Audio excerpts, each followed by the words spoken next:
Hi, and welcome back to HVAC Talk, Let's Be Real. My name's Renee. I'm one of the owners of LCS. And I'm Travis. I'm the other owner of LCS.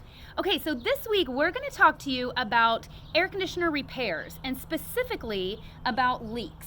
So Travis, air conditioner repairs are a little more tricky than furnace repairs because of refrigerant. Is that correct? Correct. It's a pretty much an invisible problem.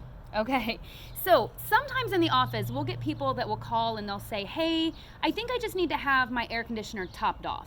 What does that mean when people say that? Well, if you're topping it off every year, is that 3 ounces, half a pound, 1 pound, 2 pounds? If you're topping it off, you've got a leak. Okay, so where is that leak at? That's the tricky part. That's where it's invisible. It's either in the indoor coil, which has a multitude of joints, factory braze joints.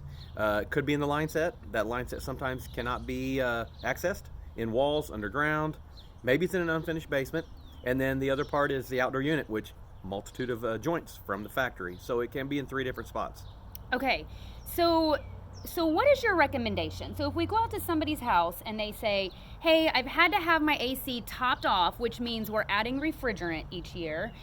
Is that just going to continue to happen? Do you recommend just continuing to add refrigerant? No.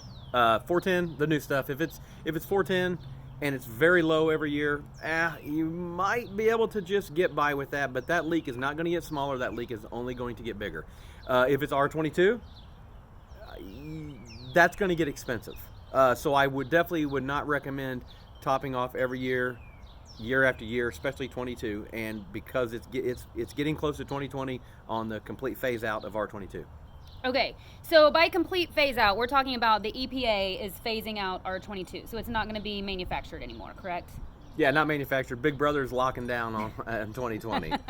Okay, so with it not being manufactured anymore, that means that pricing is just going to soar on it. So, many years ago, people would say like, oh, I'd have my AC topped off and it only cost me $80. If you're adding refrigerant to somebody's system now, are we talking about $100, $120? Like, what's that range that somebody's looking at if it's R22? We just had two this week, or last week, I'm sorry. One was $700. Okay. It was a complete do not do, we do not recommend, but okay, so if somebody does elect, you know what, I just don't want to fix it right now, or I don't want to replace it right now, so I just want you to add refrigerant, and it is a hefty price tag like that. What's the warranty on that? 0.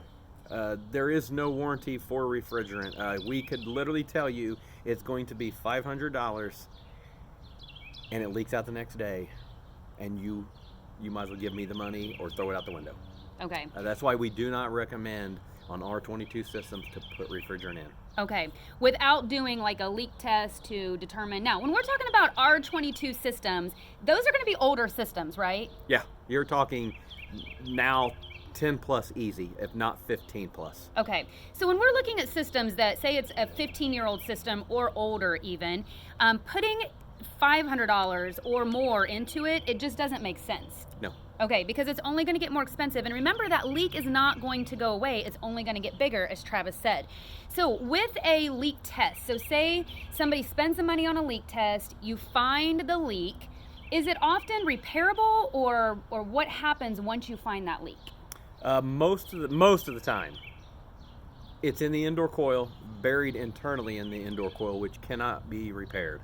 Therefore, You've got the leak search. Now we know the coil's the problem. You have the coil cost. You have the refrigerant cost to physically get it back up to factory specs. And at that point, you're looking about a ton of money, well over $1,500. Okay, and that's what some of the coil replacements that I've seen that we've done out of warranty have been closer to that $2,000 mark for sure, right? Yeah, I mean, $2,500. $2,500 is not out of line. $3,000's not out of line. It's getting to that point to find out that it's going to be $3,000. That's the issue. Okay, that's when you really want to start considering replacement on something like that. Replacement is not the price that you might have considered it being before. So we had somebody that actually called us last week and he was like, man, I thought that new heat pump and air handler that was quoted was going to be more like $2,700.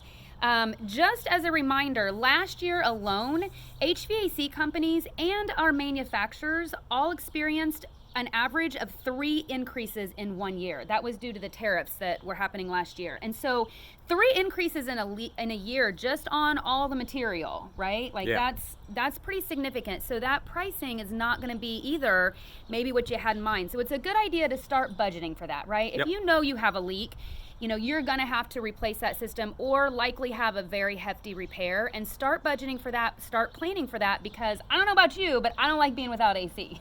No, no one does. No, nobody does. So I hope that helps, gives you some great information about AC leaks, repairs, and replacement, and what we're looking at with that. So any questions, you know how to reach us, just call our office. Otherwise, we will see you next week on HVAC Talk. Let's be real.